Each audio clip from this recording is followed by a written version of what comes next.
The assassination of John F. Kennedy was a shock to the United States, and still today people are trying to put together the pieces of what really happened the day of his assassination.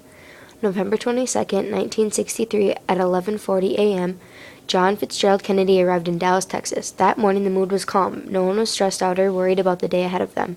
The president's itinerary for the day was 2 speeches in Fort Worth, 1 in Dallas, a flight to Austin, 2 cocktail parties, another speech at a banquet, a slow motorcade in the evening, and then a flight to Lyndon Johnson's ranch for a 2-day break. Secret Service agents examined the limos for a 4-mile drive from the hotel to the Air Force Base for his speech. Secret Service officers were set up all around the venue, one at every entrance and exit, including a rifleman on the roof. The president's motorcade had been lined up earlier that morning. It was scheduled to arrive at Dealey Plaza at 12:10, followed by a 12:15 arrival at the Trade Mart for a steak luncheon with the Dallas governor, John Connally. The president's motorcade included 7 vehicles, but the most important one was the second, a presidential limo, a 1961 Lincoln. In his car was the driver, William Greer. In the passenger seat was Roy Kellerman. In the middle was Governor John Connally, and in the middle left was Governor's wife, Nellie Connally. Right rear was John F. Kennedy, and left rear was First Lady Jacqueline Kennedy. The car was moving away at 11 miles per hour, and the bullet overtook it at 1,300 miles per hour. It was aimed diagonally downward, and it went through the clothing between the bottom of the right shoulder, penetrating the strap muscles through the trachea, nicking the bottom of Kennedy's tie, moving into the sunlight, drilling through Governor Connally's back, coming out the front of the rib cage just in time to shatter itself against his right raised wrist and deflect downward to furrow his left thigh and die against his leg.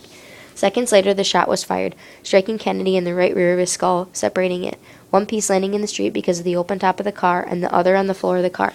In the footage of the shooting, the First Lady, Jacqueline Kennedy, is seen frantically grabbing parts of John's brain from the end of the car. The gunman's name was known to be Lee Harvey Oswald. Lee Harvey Oswald was born in New Orleans in October 1939 and died at age 24 when murdered from being transferred from prisons by Jack Ruby. His mom was negligent and rarely around her children. They attended 11 different schools and had almost no stability. Even with the harsh conditions of their childhood, his brothers turned out relatively normal, while Lee was different. He skipped school all the time and was very disruptive. He was also very violent and threatened his family multiple times.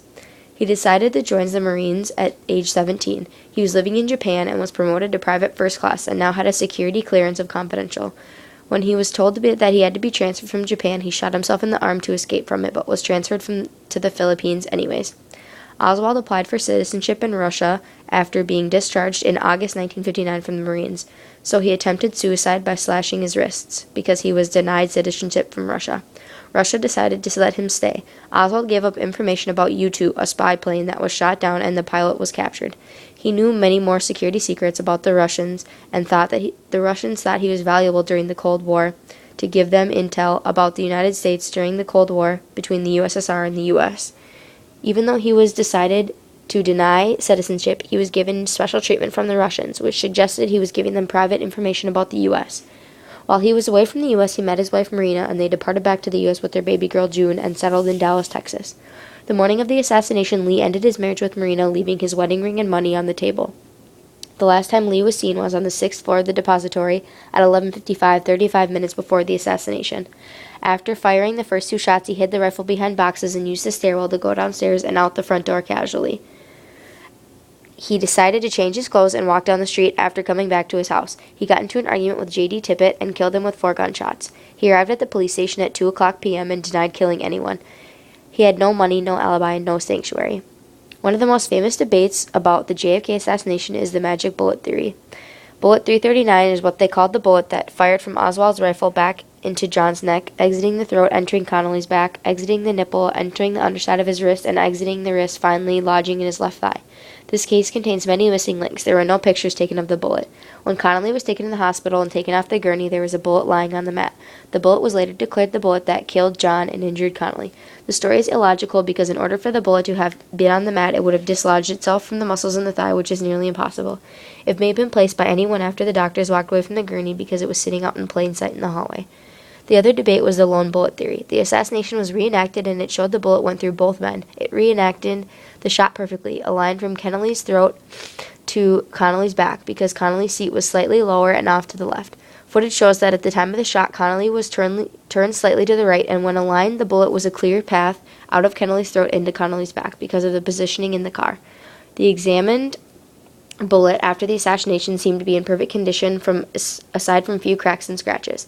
It had went through Kennedy's back, out his neck, without hitting any bones, and it merely skimmed Connolly's ribs on the way out of his chest. But when it hit Connolly's radius, this is the time to believe it when it cracked. A few things are for sure about the case. Oswald did indeed fire all the shots alone, and then killed Tippit after shooting the president. There is a lot of evidence on Oswald putting him on the 6th floor that day, firing at the president. The Kennedy assassination was a shocking and puzzling event in history and should never be forgotten. The debates and questions about the case are still going on today, but one thing is for sure, that John F. Kennedy was a great president, and he died doing good for our country.